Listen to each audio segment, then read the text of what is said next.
Assalamualaikum warahmatullahi wabarakatuh.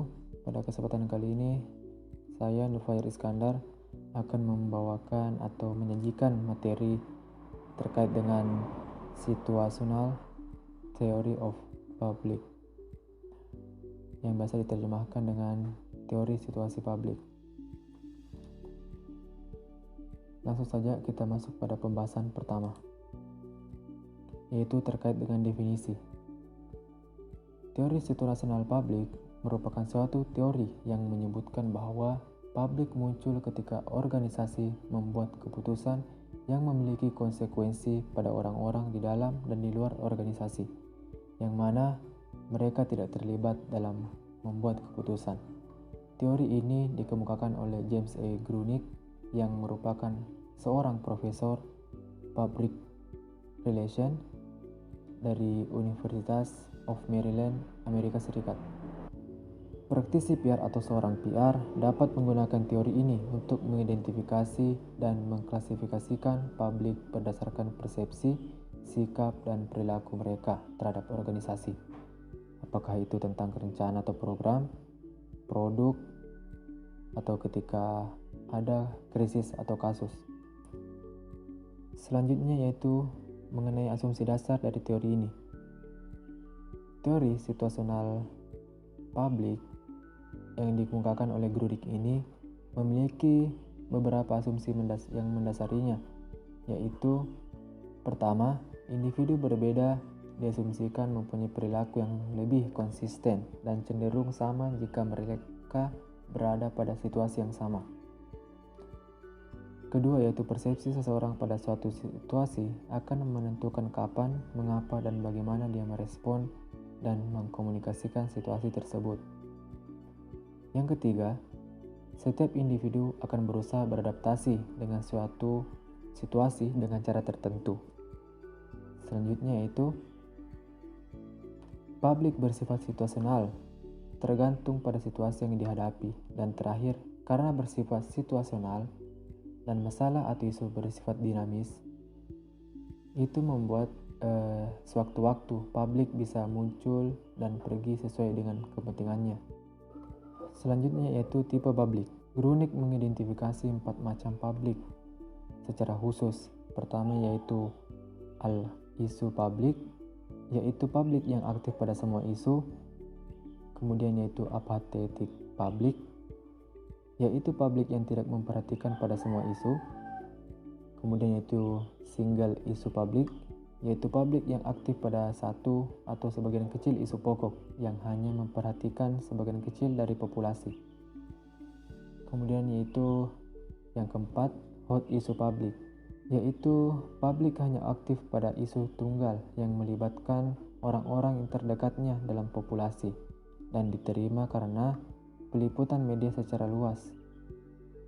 Selanjutnya kita akan membahas mengenai variabel teori situasional publik. Menurut Grunig, karena teori situasional publik menjelaskan persepsi, sikap, dan perilaku komunikasi dari publik, maka teori ini terdiri dari 2 variabel pokok, yaitu variabel persepsi situasional dan variabel perilaku komunikasi. Kita masuk pada variabel pertama, yaitu variabel persepsi situasional. Variabel ini merupakan variabel independen yang digunakan untuk menjelaskan kemungkinan perilaku komunikasi yang akan terjadi di situasi mana pemrosesan dan pencarian informasi terjadi, kemudian mengidentifikasi publik, dan terakhir yaitu untuk menjelaskan, mendeskripsikan perilaku komunikasi dari publik itu sendiri. Variabel independen dalam teori ini terdapat subvariabel yang terdiri dari problem recognition, constraint recognition, level of involvement, dan reference criteria. Yang dimaksud dengan problem recognition yaitu subvariabel yang mempresentasikan sejauh mana seseorang mengenal atau menyadari bahwa ada sesuatu yang hilang atau ada sesuatu yang salah dalam situasi tertentu, sehingga dia lebih mengarahkan perhatian pada situasi tersebut dan mengidentifikasi seberapa besar masalah itu akan berdampak pada dirinya. Kemudian yaitu constraint recognition. Variabel ini mempresentasikan sejauh mana seseorang mempersepsi pembatasan atau gangguan dalam suatu situasi yang membatasi kebebasannya untuk mengkonstruksi perilakunya. Kemudian yaitu level of involvement. Variabel ini mempresentasikan sejauh mana seseorang mengaitkan dirinya dengan objek di dalam situasi. Jika seseorang mempersepsi dirinya sebagai bagian yang terlibat dalam suatu situasi, isu atau masalah itu,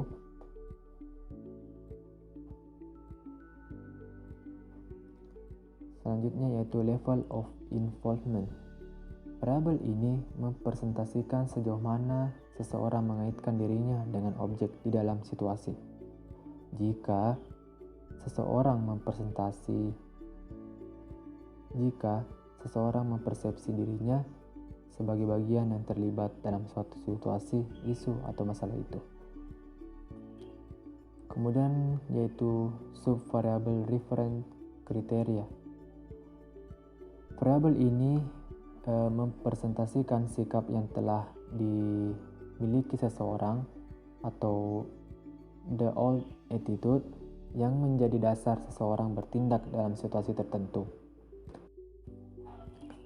Dari keempat subvariabel yang telah saya jelaskan, reference kriteria tidak digunakan oleh Grunik karena Grunik menemukan bahwa reference kriteria ini terindikasi hanya memiliki efek yang terbatas dalam variabel perilaku komunikasi.